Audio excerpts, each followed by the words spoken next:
Hi, the copper is having area of cross section A is equal to 20 centimeter square and aluminium rod is having the area of cross section A is equal to 60 centimeter square. Both are having same length, that is L.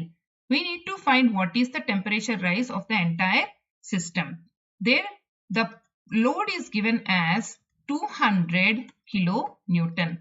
And the coefficient of linear expansion for copper is 17 into 10 power minus 6 per degree centigrade, and for aluminium it is 24 into 10 power minus 6 per degree centigrade.